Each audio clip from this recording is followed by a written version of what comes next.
इस वीडियो में आप जानने जा रहे हैं कि वास्तव में कंसिस्टेंसी क्या होती है और ये कैसे काम करती हैं।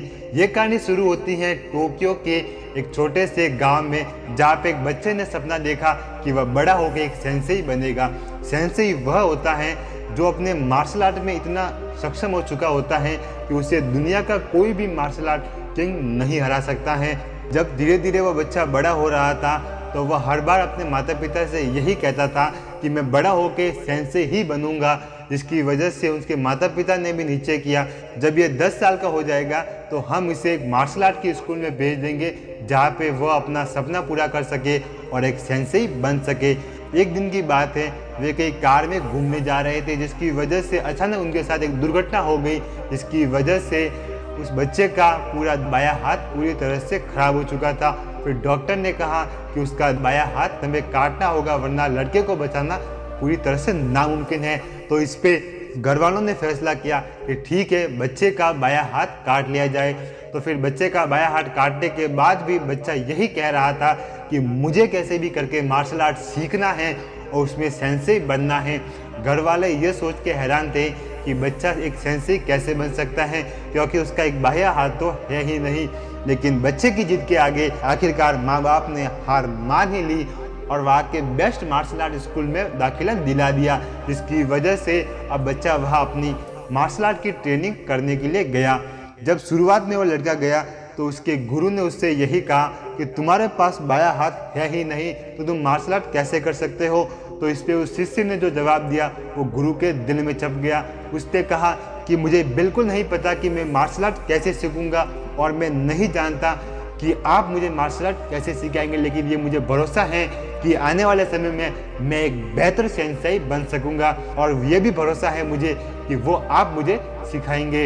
ये सुनते ही अब गुरु को लगने लग गया कि वास्तव में इस लड़के के अंदर कुछ ना कुछ तो ताकत है कि जो ये एक मार्शल आर्ट के लिए इतनी मेहनत कर सकता है और एक सेंसेई के लिए कोई इतना पागल कैसे हो सकता है।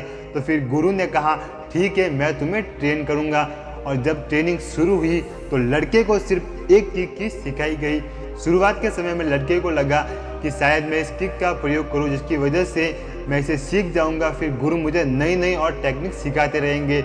जब उसने देखा कि लगभग 6 महीने गुजर गए हैं लेकिन उसके गुरु ने उसे कोई भी नई टेक्निक नहीं सिखाई है, जबकि उसके पास वाले जो स्टूडेंट थे रोजाना नई नई टेक्निक सिखा रहे थे, जिसकी वजह से वे हर दिन बेहतर होते जा रहे थे। लेकिन उस बच्चे को लगने लग गया था शायद गुरु मेरे साथ भेदभाव कर रहे हैं, जिसकी वजह से मैं कभी भी एक अच्छा सेंसेई नहीं बन सकता हूँ। तो फिर उसने हिम्मत जुटा के एक दिन गुरु से बात करते हुए कहा कि गुरुदेव 6 महीने पूरे हो चुके हैं लेकिन आपने अब तक मुझे वह कोई नई टेक्निक नहीं सिखाई है जिसकी वजह से मुझे लगे कि मैं एक सेंसेई बन सकता हूँ, और आपने न ही मुझे कोई मार्शल आर्ट की नई ट्रेनिंग दी है जिसकी वजह से मैं बाकी लोगों के साथ कम्पीट कर सकूँ। अब तक मुझे नहीं लगता कि मैं किसी के साथ भी कम्पीट कर सकता हूँ। लेकिन फिर गुरु ने कहा कि तुम्हें मुझ पर भरोसा है ना। तो इस पर शिष्य ने कहा कि हाँ गुरुजी। तो फिर गुरु ने कहा इसका तुम प्रयास तब तक करते रहो जब तक कि मैं मना नहीं कहता हूँ। लगभग 1 साल गुजरने के बाद अब लड़के के मन में वापस आने लगा कि शायद गुरुजी भूल गए होंगे मुझे कोई नई शिक्षा या नई मार्शल आर्ट की स्किल देने के लिए। तो फिर एक बार उसने फिर से हिम्मत करते हुए गुरु से कहा कृपया कर आप मुझे नई स्किल सिखाइए जिसकी वजह से मैं सीख पाऊँ कि वास्तव में मैं कैसे अपने आप को अच्छा सेंसेई बना सकता हूँ। तो इस पर गुरु ने कहा ये मुझ पर निर्भर करता है कि मैं तुम्हें कैसा सेंसेई बनाना चाहता हूँ। अगर तुम्हें मुझ पर भरोसा है तो तुम यहाँ पर रहो, अगर तुम्हें लगता है कि मैं तुम्हें सेंसेई नहीं बना सकता हूँ तो तुम अभी इस स्कूल से बाहर जा सकते हो। ये सुनते ही उस लड़के को लगने लग गया था कि शायद मेरा ये कहना भी व्यर्थ है, और वह बिना किसी विरोध के गुरु के द्वारा सिखाई गई उस किक का प्रयोग बार बार करता रहा।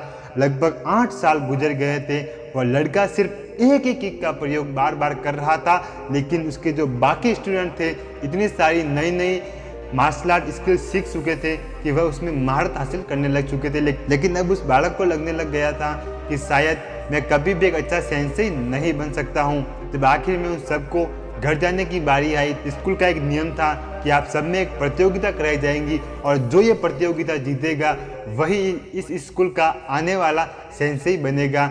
सभी विद्यार्थियों में आपस में होड़ लग गई थी कि वास्तव में अगले आने वाला सेंसेई कौन होगा, और सब अपना अपना प्रदर्शन अच्छा दे रहे थे, तभी उस बच्चे को लगने लग गया था कि शायद मुझे इस प्रतियोगिता में भाग लेना ही नहीं चाहिए, क्योंकि मुझे पता है कि मैं इसमें पूरी तरह से हारने वाला हूं, क्योंकि मैंने अब तक कोई भी इतनी अच्छी स्किल नहीं सीखी है जिसकी वजह से मैं इनमें से किसी एक से भी कम्पीट कर सकता हूं। लेकिन गुरु के आदेश पे उसने भी उस प्रतियोगिता में भाग लेने का निश्चय किया। जब उसके सामने पहला राउंड आया तो सामने से एक लड़का भागते हुए उसके सामने आया और उसने डर के मारे अपनी वही किक का इस्तेमाल किया जो वह पिछले 8 साल से कर रहा था, और उसकी किक का उपयोग करने के कुछ ही सेकंड में वह सामने वाला ओपोनेंट जमीन पे गिर गया था। लड़के को काफ़ी आश्चर्य हुआ और उसे सोचने लगा कि शायद ये तुक्के से हो गया, क्योंकि मैं इतना बेहतर नहीं हो सकता। फिर राउंड सेकंड शुरू हुआ तो उसमें भी हुआ कुछ ऐसा ही, वह लड़का इसी में भी जीत गया। जब अंतिम बारी आई जब राउंड थर्ड की बारी आई तो उसने देखा कि वहाँ उपस्थित सबसे बेहतर खिलाड़ियों में से एक व्यक्ति उसके सामने खड़ा था, वो उसकी उम्र से भी बहुत बड़ा था। जब उसके सामने उसकी बारी आई तो उसको लगने लग गया था कि अब तो उसका हारना निश्चित ही है।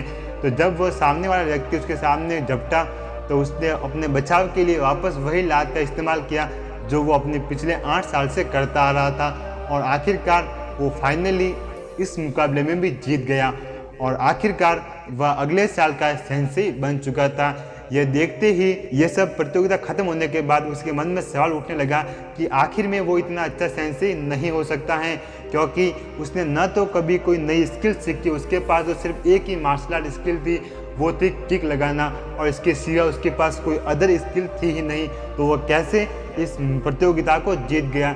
ये सवाल को लेकर वे अपने गुरु के पास गया और उनसे कहने लगे, कृपया कर आप मुझे बताइए कि वास्तव में मैं इस प्रतियोगिता को कैसे जीत गया।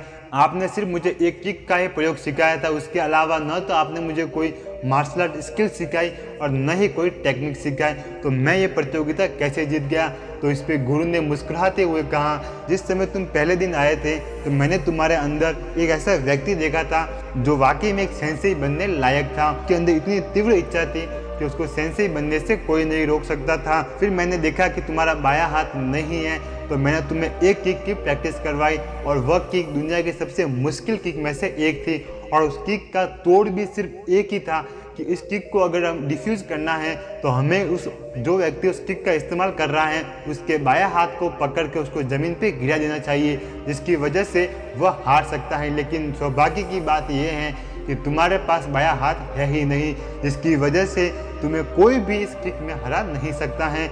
यह सुनकर लड़का काफ़ी प्रसन्न हुआ और फिर वहाँ से जाने लगा। तो इस वीडियो में आपने जाना कि इस चीज़ का बार बार उपयोग करने से वह चीज़ इतनी पावरफुल बन सकती है जिसकी वजह से वह आपको इतिहास के पन्नों में महान कर सकती हैं, और इसकी बदौलत आप अपने जीवन में हर कोई काम इतनी निपुणता और उत्कृष्टता के साथ कर सकते हैं।